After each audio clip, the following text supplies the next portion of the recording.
What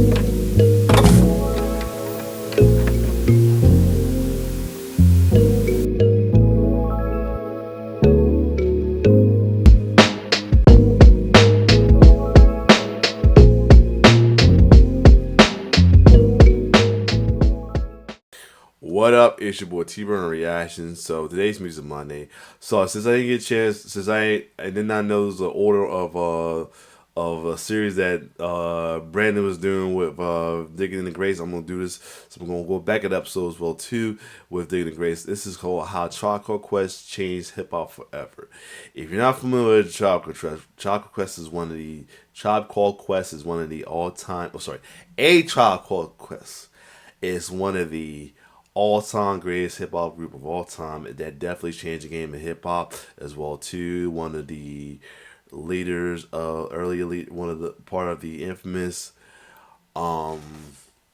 native tongue movement as well too, though, which started with the Jungle Brothers, then De La Soul, and then they took it continued with them and many others. But we're gonna find out how their debut album changed hip hop forever. From break it down from Brandon Shaw.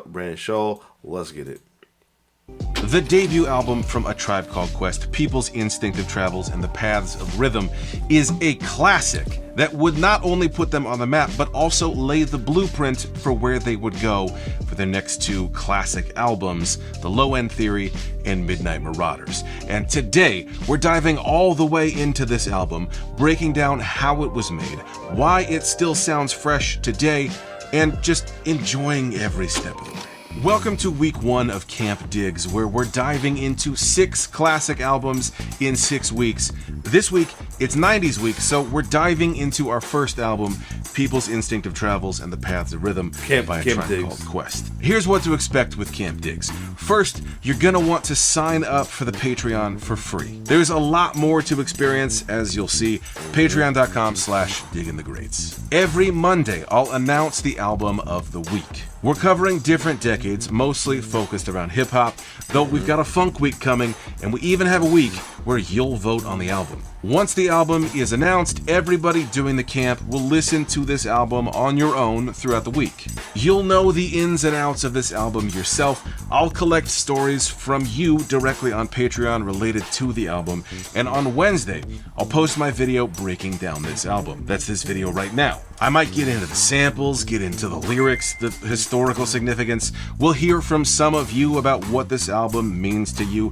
maybe some lesser known facts, why you think this album is a classic. And this video will be on YouTube with the extended edit on the Kick It and Producers tier on Patreon, where there's more music, more commentary, and just more fun. But then on Friday, there's my favorite part, the weekly campfire live stream. We'll all get together on Patreon for a free live stream where we hang out, listen to this album together, and enjoy a drink or food that I've paired specifically with this album. There will also be giveaways during the live streams too.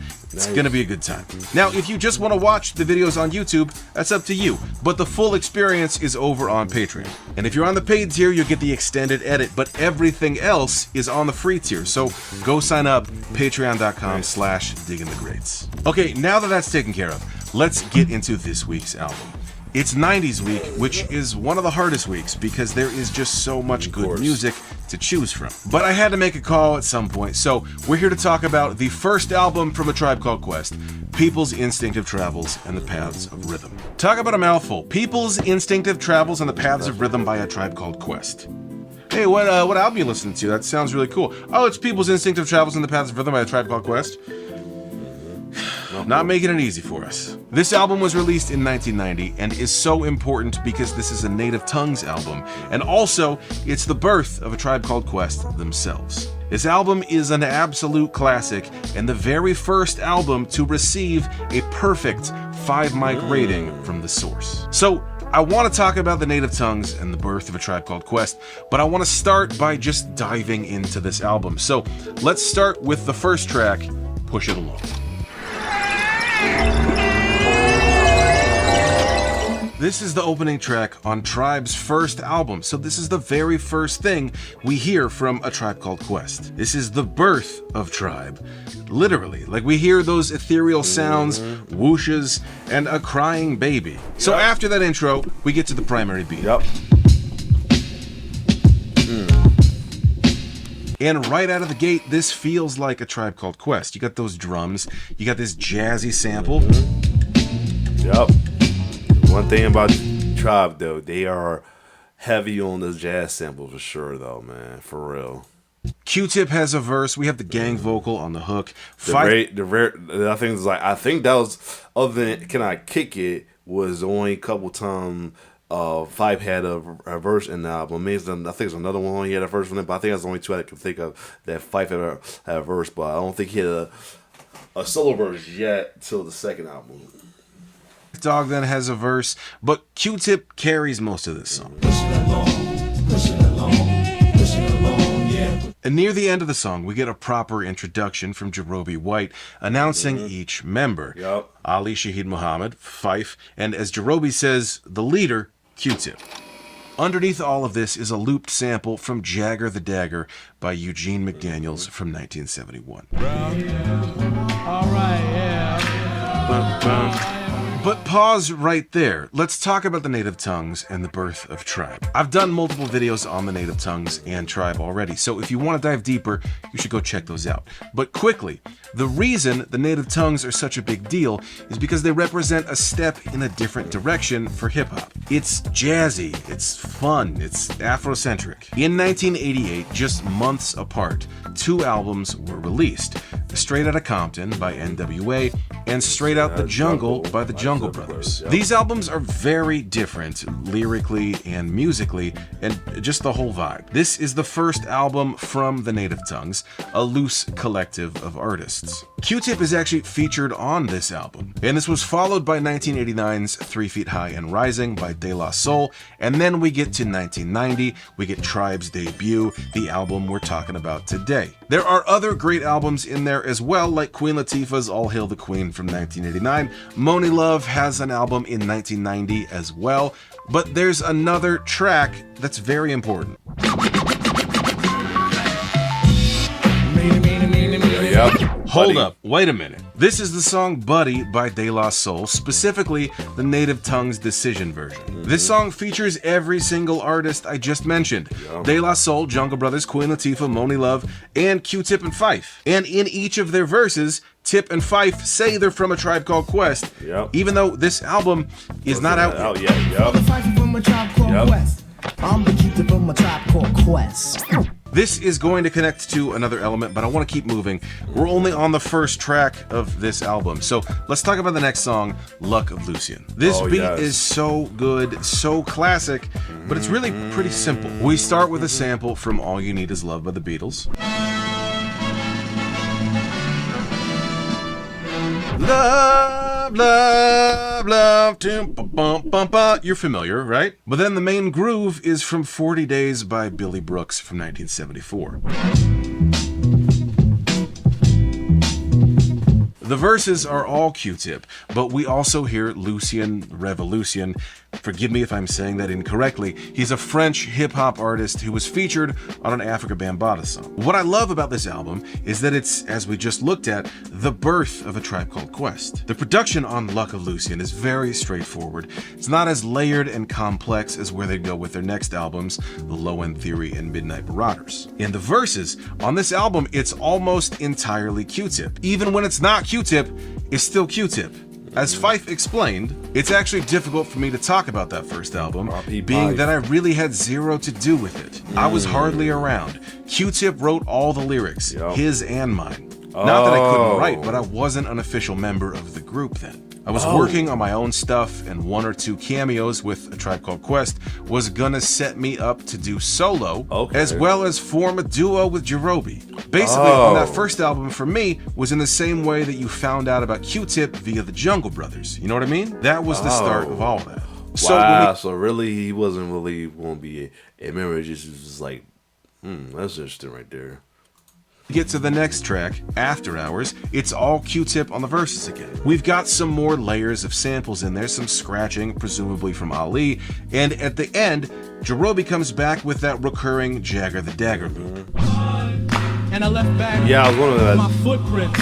This is not the same tribe that we get with the Low End Theory and Midnight Marauders, but the signs are all there. Jarobi would leave the group after this album, but still be around. Fife would come into his own, balancing out Q-Tip's verses. And Tip and Ali would continue to push the production to new levels, resulting in some of the best, cleanest sounding hip-hop beats of all time. Let's take a look at the next song, Footprints, and the layers of samples. Yep. So I've recreated this beat in Ableton. Let's here take we a go. quick look at it. This top track here, the yellow, this is the original track, Duke. Footprints. Of course, the very first thing we hear are these horns. Yes, sir, Duke.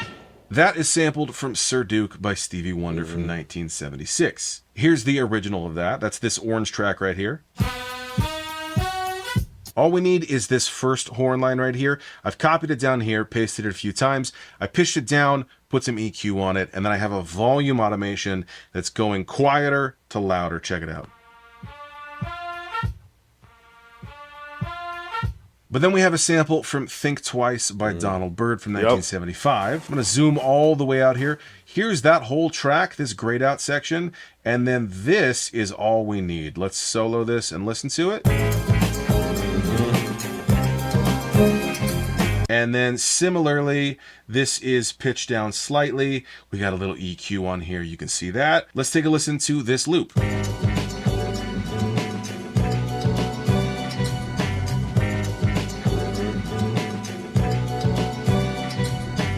Of course, then the drums come in a little bit later. This is sampled from a Public Enemy remix from 1987. Yep. Let's add that with the Donald Byrd sample.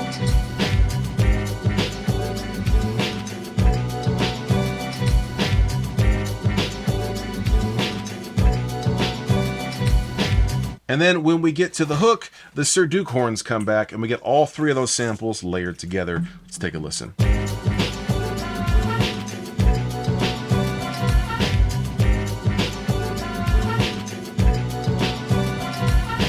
We can clearly see Q-Tip and Ali merging jazz, soul, and hip-hop all together, even in just these samples. And by the way, if you're in the producers tier on Patreon, you can go download this Ableton recreation right now. The next track on this album is an absolute classic. I Left My Wallet in El Segundo. This song peaked at number 9 on the US rap charts. It tells the story of, well, yeah, Q-Tip losing his wallet in El Segundo. It's just a very fun, simple song with Q-Tip on the verses and Ali with a few lines. This is a complete side note, but I've always thought that this song sounds similar to another song from the 90s, and since it's 90s week here at Camp Diggs, let's get into it very briefly. So here is I Left My Wallet in El Segundo.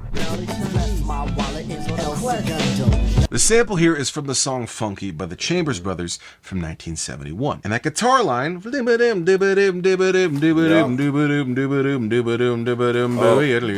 right, is not exactly the same, but it sounds very familiar to another song from a few years later in the 90s.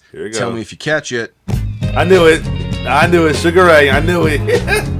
This is Fly by Sugar Ray from 1997. Look, I'm not saying they ripped it off, but they kind of ripped it off. It's not the same sample. Sugar Ray is adding that guitar line in there, but it's so similar that it feels like maybe Sugar Ray was trying to sound like Tribe.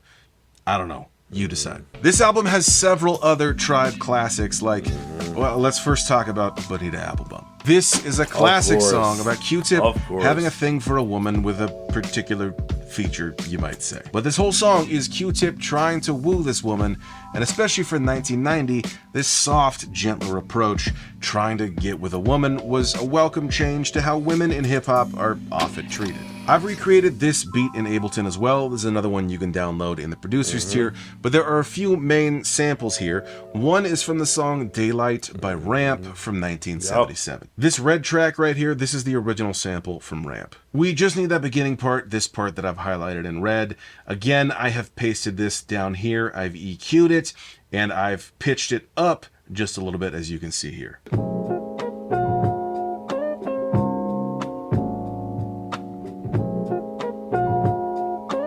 The drums are from the song Fool Yourself by Little Beat from 1973. So I've pasted it down here. Again, you can see I got a compressor, I got some EQ, and then of course I have pitched it up in order to speed it up. And here is what that new drum track sounds like. I need a gangster. I need a Let's gangster. add that I like with the a ramp breakdown. sample. Gangsta boogie. You may notice we're still going on. missing an element. We're missing that hook line from Memory Band by the Rotary Connection from 1967. You knew this, I don't have to tell you. So that's this orange one up here. So Oh, it's the whole this part song. is the hook that we keep coming back to. This part is the intro of Bonita. Oh, wow. So now let's listen to this whole thing all together, starting from the drums here with the hook.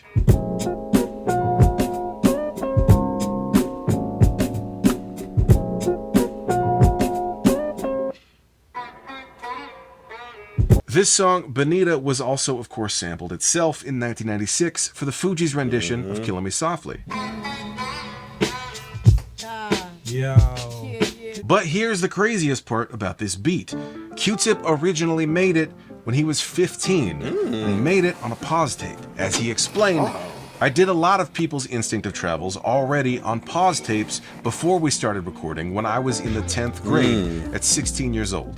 Actually, I did Bonita Applebum when I was 15. I had a couple different versions of that song, and then I flipped it to another version when I turned 18. Wow. Presumably, some of the beats were remade on better gear, but who knows? The fact that Q-Tip made this when he was 15, but this song came out 5 years later when he was 20 in 1990, that's crazy. A Tribe Called Quest had just been brewing this whole time, bubbling up, ready to change everything.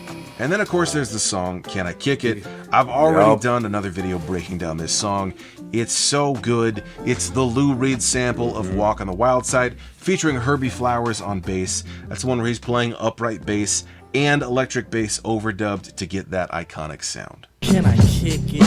Yes, you can. Can I kick it? Yes, you can. There are other samples in this song as well, but the story with Lou Reed is he cleared the sample and then took 100% of the song.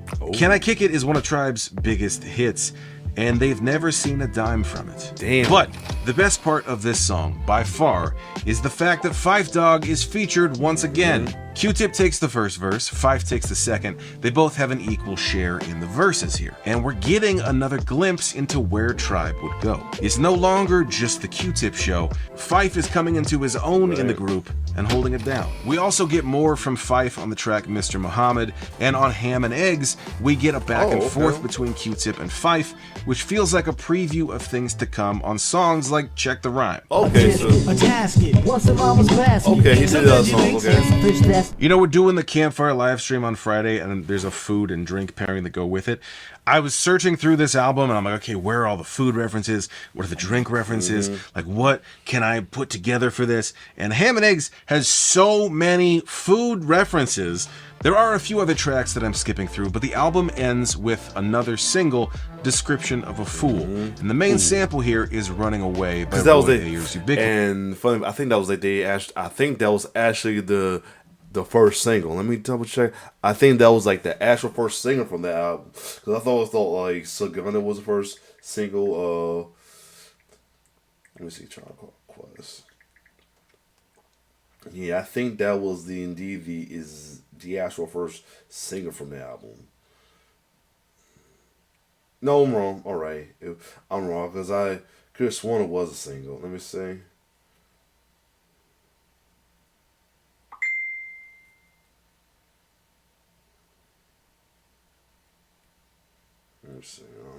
Let me be right back. Let me look at the single discography. Yep, I'm right. I'm not sure why it wasn't considered a single when I go to Wikipedia for in the like single assist, but it was the very first single released in '89. Description of Fool though. And then as I left my Wale So Gundam, Bonita Boy, and Can I Kick It, and then the remixes and all that. But anyway, so let me keep going. So I was right. Rest in peace, Roy Ayers, by the way. And that sample also on Ramp from Bonita Applebum. That's another Roy Ayers project. But this whole album is so good. The whole thing is light and fun. And it's just a feel-good album. You got jazzy beats with smooth rhymes on top. It's a Native Tongues classic, and it's a preview of where Tribe would go in every aspect. The production would get more layered and complex. Fife would become a much more important part of the group, and when you elevate both of those things, that's when you get to masterpieces like The Low End Theory and Midnight Marauders. As Ali Shaheed Muhammad said, LL Cool J, Big Daddy Kane, KRS-One, NWA, and even Public Enemy had a tough guy image. It was this bravado at the time that all the hip-hop artists had. People's Instinctive Travels wasn't any of that. We weren't trying to be tough guys. It was about having fun, being lighthearted, being witty, being poetic, just being good with one another. That's what we presented. Just be. Just exist. Be comfortable in your own skin. People's Instinctive Travels was about celebrating you, whoever you are. This is one of those albums that showed you could make meaningful, fun hip-hop without the tough persona that dominated the scene. And the influence of this album and A Tribe Called Quest in general can be heard directly in artists like Jay Dilla, Roots, Common, Erykah Badu. They all followed in this jazzier tradition that Tribe helped pioneer. Artists like Pharrell, Andre 3000, Kanye, and Pusha T have all cited Tribe as a major influence. And the fact that we're still talking about this album 35 years later, that tells you everything you need to know about its lasting impact on music history. So we're wrapping up the midway video on week 1 of Camp Diggs, but before we do, I want to hear from some of you about what this album means to you, what you remember, and what it feels like now. Hello, my name is Morgan. I'm 16 years old, and I first heard People's Instinctive Travels in the Passive Rhythm when I was 12 going on 13. Nice. Those sounds that I heard on the album, it was just so different. It's a young fan right here. I like that. I never heard anything like that before. Because mainly I was listening to like the Beatles and the Beach Boys and like psych 60s rock type stuff. But while I was in the Tribe, somebody hits at a young age like that, that's pretty awesome right there. I was like, oh, like they're sampling like Lou Reed, they even sampled, you know, the All You Need Is Love intro, so it was pretty cool. But for me, hip-hop expanded my music taste. Like, I listen to a bunch of different stuff now. Like, of course, I got into Jay Dilla. You had to get into Jay Dilla, Big Tribe, and Kanye. It was just like a vantage point for not just hip-hop, but just a vantage point for music in general for me. Like, Tribe helped me to listen and appreciate music in a different way. To hear all parts of a record and appreciate all parts of a record. So when I was in middle school in Spanish 1, my teacher was teaching us different words in Spanish. One of them was bonita for pretty. And to teach us, she would play Bonita Applebum and tell us that's how you remember because she's got it going on if she's bonita. And now every single time someone says bonita in Spanish, I think of Bonita Applebum. The next thing happening is the Campfire live stream that's happening later this week. We're going to listen to this album all together all the way down. So go to patreon.com/diggingthegreats and sign up for free to get the link, the recipe for the food pairing, and I'll see you there. I cannot wait to listen to this album with you all together. All right, so this is definitely a good little one to check out as well too. I did see this one. They had them call them the Salt and Pepper of hip hop before. That's probably what he did the broke down before as well too. So yeah, other than that, we're gonna check out the next one in this week as well.